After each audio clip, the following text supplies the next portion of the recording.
Miarabantsika rehetra amin'ny anaran'i Jesosy Kristy tompony tenako ary ny fiadanan'Andriamanitra ho amintsika tsirairay avy rehetra. Manasanao mba tena hoe mba hanananao etaeta andreny tenin'Andriamanitra, manana etaeta andreny feo an'Andriamanitra ao ka tsy ny feoko no renesina hoe eto fa ny feo an'Andriamanitra satria Andriamanitra izay vavahantsika dia Andriamanitra velona ka miteny izy ary mino fa manakambara aminao izy amin'ity androany ity. Alohan'izany ara dia manasanao hiara-iombom-bavaka amiko. Eny ray masina tsara indrindra ao misaotra sy makasitraka anao ary manome voninahitra anao ny amin'izao fotoana mahafinaritra omenao anay izao. Misaotra indrindra ray fa miaraka aminay eto ianao, misaotra amin'ny Jesosy Kristy ary misaotra amin'ny fanahy masina ihany koa izay mpanolotsaina sy mpampianatra anay ary koa Andriamanitra izay manokatra ny sainay hatakaranay izay tianao ambara aminay.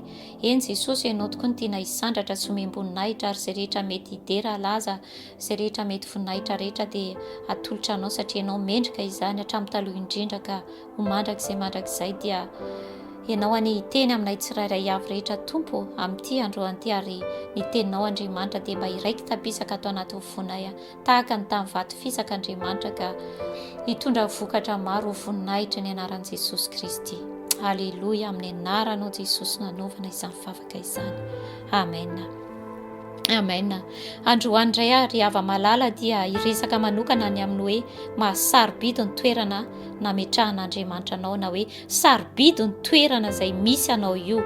Mety mieritreritra ianao hoe ahoana no mety hoe mahasarobidy an'izany toerana zany. Mety mieritreritra ianao hoe za koa raha tsy manana an'izay rehetra tadiaviko, mbola ataoko hoe mbola tsy directeur ianao na mieritreritra ianao hoe za tsy directeur na za tsy ministra na za tsy filoha na zay mety ataoko hoe lazainao fa toerana ambony sy toerana tsara.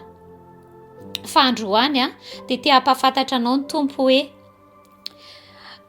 ny toerana nametrahan'Andriamanitra anao dia toerana ambony indrindra.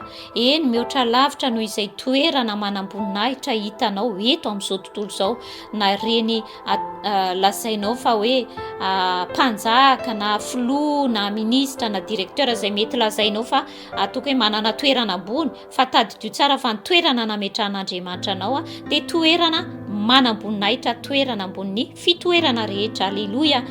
Ny tenin'Andriamanitra ho raisintsika avy hatrany dia Efesiana 2 dia manomboka amin'ny 1 ka hatramin'ny 10 no andraisantsika fampahirezana.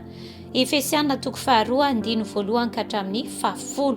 Raha mandinika ny tenin'Andriamanitra io sika dia ny zavatra hitantsika eo dia hoe isika izay voalaza ny tenin'Andriamanitra fa isika izay ataoko hoe maty ny fahadisoantsika, isika izay ataoko hoe zanaky ny fahatezerana, zanaky ny tsy fanarahana azafady izao sy anao izay ataoko hoe fahavalon'Andriamanitra taloha, izao sy anao izay ataoko hoe andevo ny fahotana taloha, andevo ny filana maro taloha kanefany izao sy anao mihitsy no nofidian'Andriamanitra.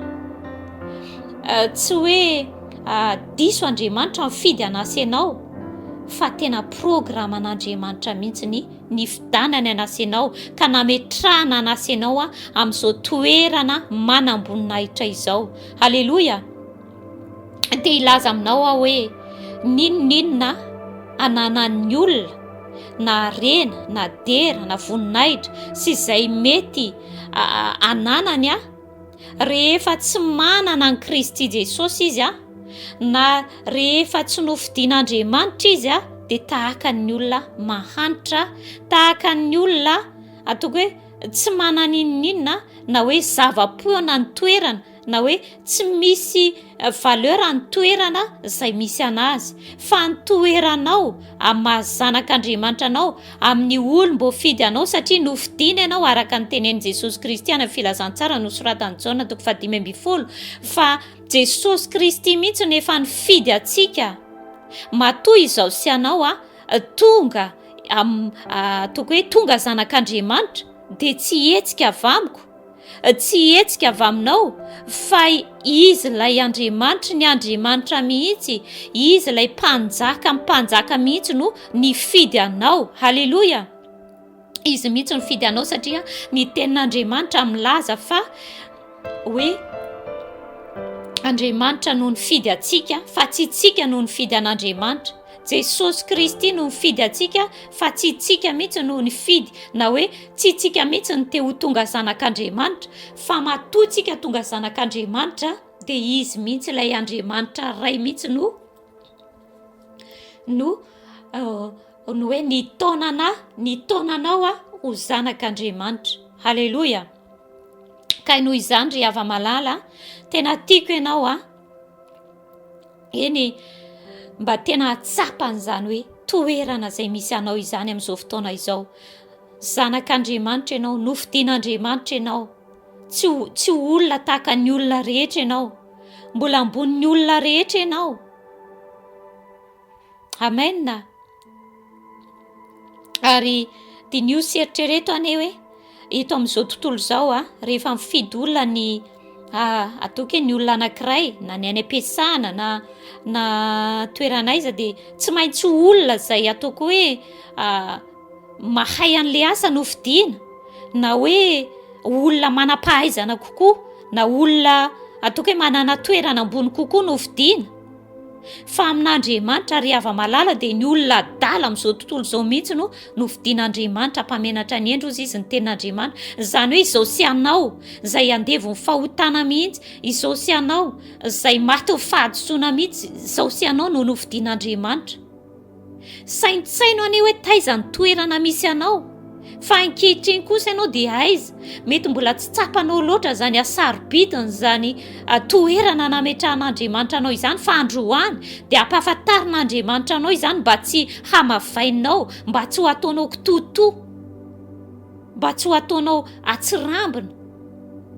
Halleloja.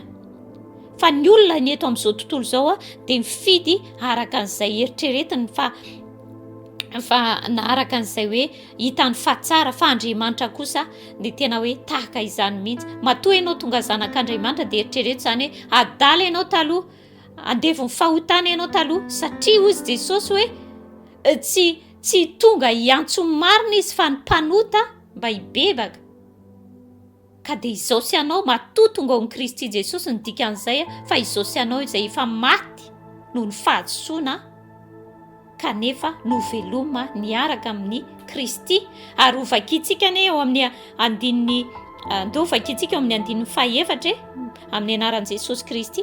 Efesiana 4 manomboka amin'ny andininy fahaefatra. Fa Andriamanitra izay manan-karena amin'ny famindrapo noho ny halehiben'ny fitiavany izay nitiavany antsika, na dia fony mbola maty ny fahadisoana aza isika dia nahavelona antsika niaraka tamin'i Kristy, fa fahasoavana no namonjena anareo, ary niara-natsangany isika ka niara-napetrany any an-danitra ao amin'ny Kristy Jesosy, mba asehony amin'ny andro ho avy ny haben'ny harena fahasoavany amin'ny famoram-panainy amintsika ao amin'ny Kristy Jesosy.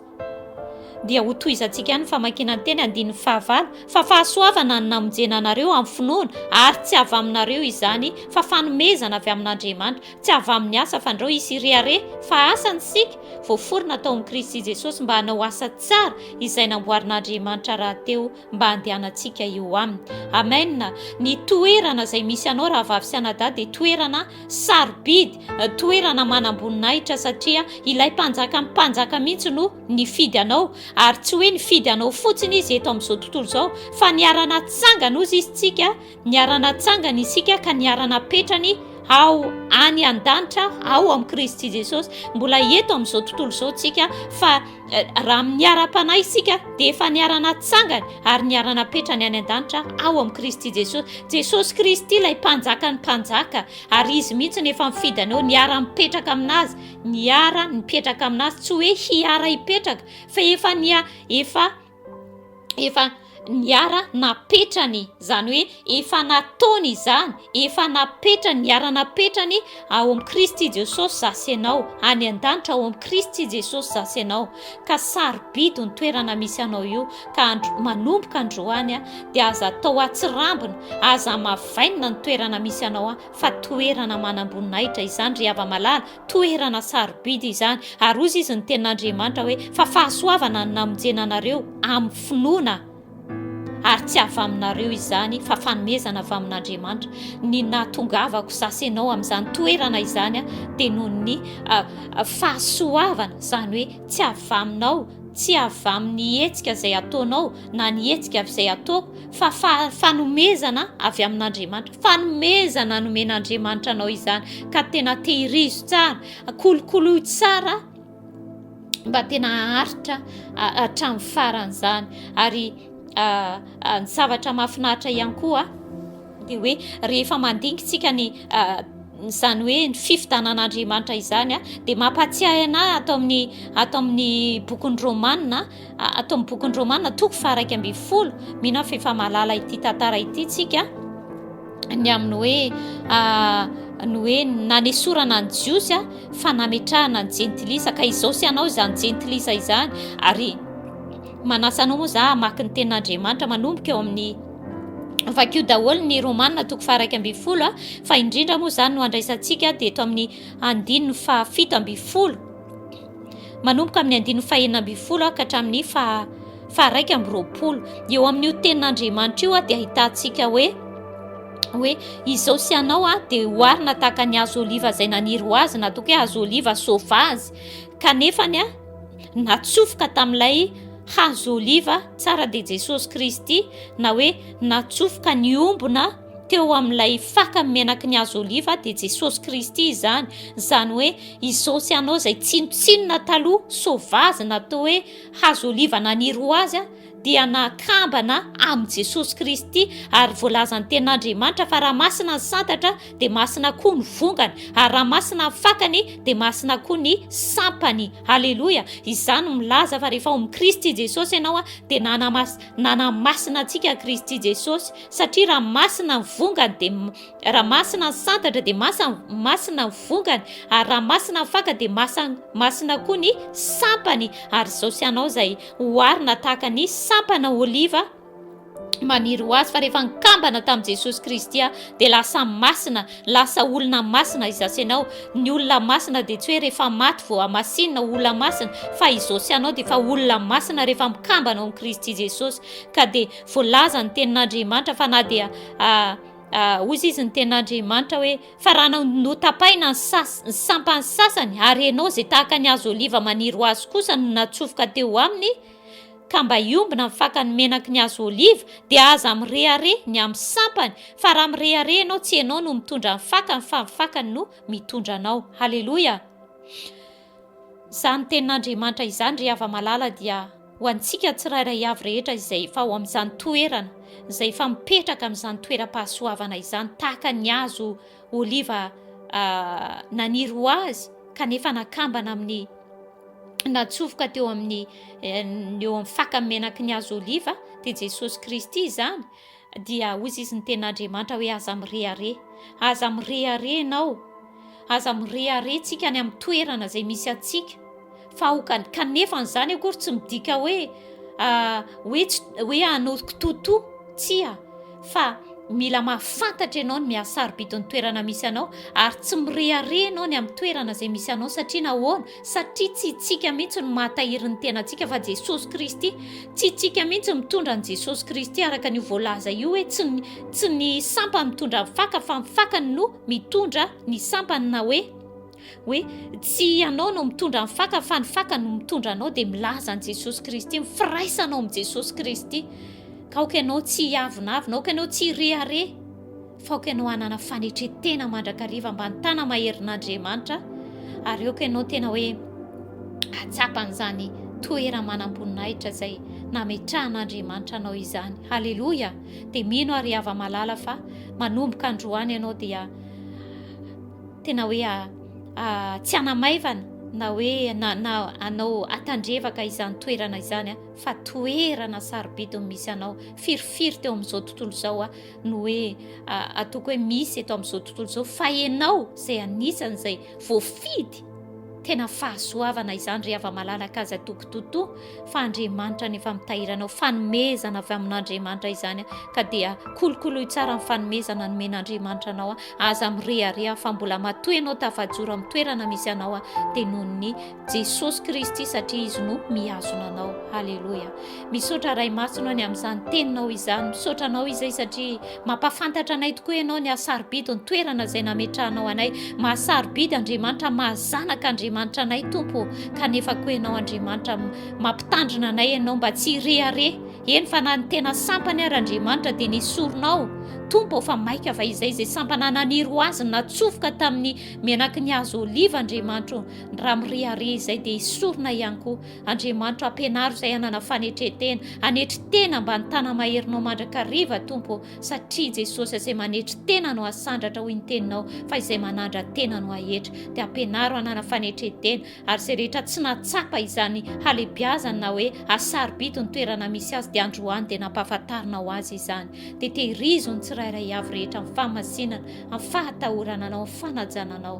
Dia ho amin'ny anaranao Jesosy Kristy nanaovana izany vavaka izany ary vonina hitra rehetra dia atolotra ianao fa ianao no mendrika izany. Amen.